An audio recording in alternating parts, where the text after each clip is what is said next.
یہ یاد رکھیے گا، رات کو دروازے بند ہیں، کمرے بند ہیں، لائٹیں بند ہیں، بچے نہیں، شوہر نہیں، کوئی نہیں، لیکن یہ موبائل کی گندی دنیا آپ کے ہاتھ میں ہے۔ اب آپ کے ہاتھ میں یہ دنیا کیسے بند ہوگی؟ اللہ کے تقوی کی وجہ سے۔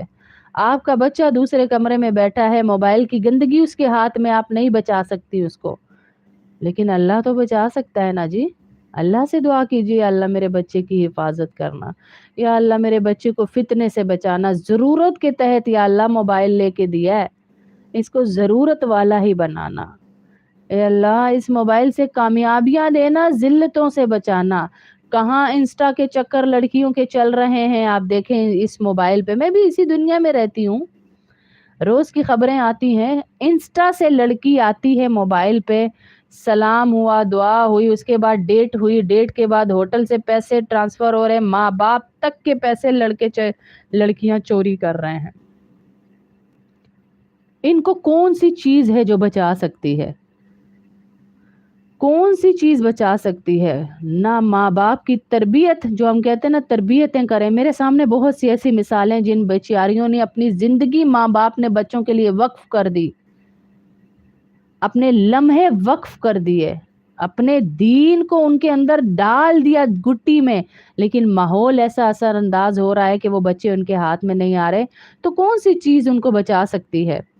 سب سے پہلے تو ماں کی دعا، ماؤں نے دعائیں کرنا چھوڑ دی ہیں۔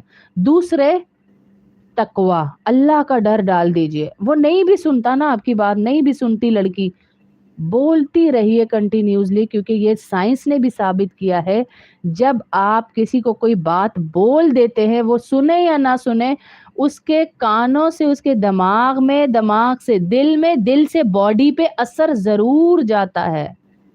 اور ہم تو پھر دعوت ہی اللہ کی دے رہے ہیں، لیکن لہجہ کیا ہو، قرآن نے یہ بھی بتا دیا، کون سے لہجے میں۔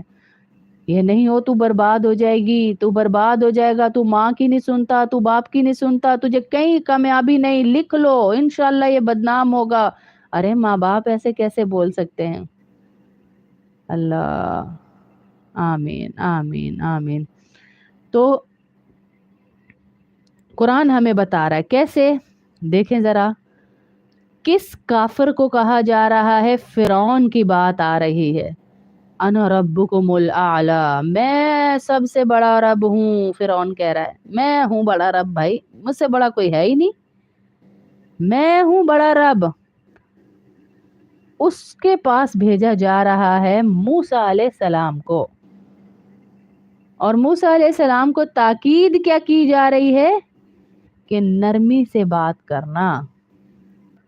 اتنا بڑا کافر اور نرمی سے بات کرنا، نرمی سے بات کرنا موسیٰ، شاید اس کے دل میں تقوی آ جائے اور وہ مجھ سے ڈر جائے اور وہ توبہ کر لے۔ اللہ کو نہیں پتا تھا؟ اللہ کو تو سب پتا تھا کہ یہ ایمان نہیں لائے گا، اس کی موت کیسے آنی ہے، اس کو عبرت کا نشان بنانا ہے، سب پتا تھا نا اللہ کو۔